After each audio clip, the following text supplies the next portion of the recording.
Every age invents new names for old mistakes. In ours, they're sold as investments. Before the Carney government unveils its November budget promising another future paid for in advance, Canadians should remember Ingersoll, Ontario, one of the last places a prime minister tried to buy tomorrow.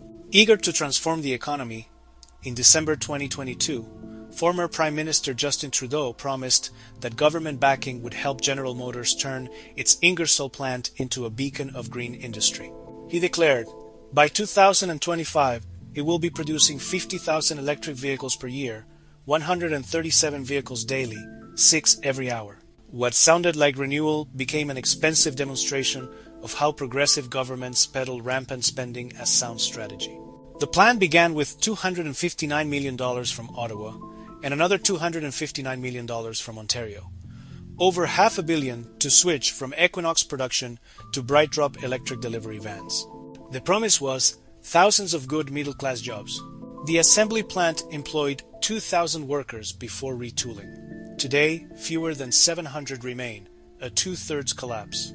With $518 million in public funds and only 3,500 vans built in 2024, taxpayers paid $148,000 per vehicle. The subsidy works out to over $500,000 per remaining worker. 2 out of every 3 employees from Trudeau's photo op are now unemployed. The failure was entirely predictable. Demand for EVs never met the government's plan. Parking lots filled with unsold inventory. GM did the rational thing. Slowed production, cut staff, and left. The Canadian taxpayer was left to pay the bill. This reveals the weakness of Ottawa's industrial policy. Instead of creating conditions for enterprise, such as reliable energy, stable regulation, and moderate taxes, progressive governments spend to gain applause.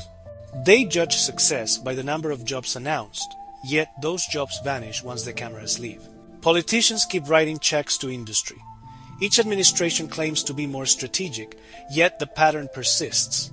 No country ever bought its way into competitiveness. Trudeau bet big on electric vehicles, but betting with other people's money isn't vision. It's gambling. The wager wasn't on technology, but narrative. The naive idea that moral intention could replace market reality. The result?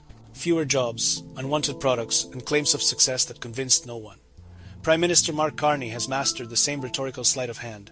Spending becomes investment, programs become platforms. He promises to catalyze unprecedented investments while announcing fiscal restraint. Investing more while spending less. His $13 billion federal housing agency is billed as a future investment, though it's immediate public spending under a moral banner. We can build big, build bold. Build now, Carney declared, promising infrastructure to reduce our vulnerabilities. The cadence of certainty masks the absence of limits. Announcing investment becomes synonymous with action itself. Ambition replaces accountability.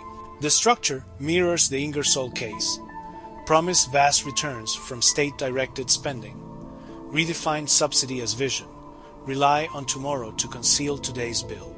Investment has become the language of evasion, entitlement, and false pride. As Carney prepares his first budget, Canadians should remember what happened when their last leader tried to buy a future with lavish investment. A free economy doesn't need bribery to breathe. It requires the discipline of risk and liberty to fail without dragging a country down.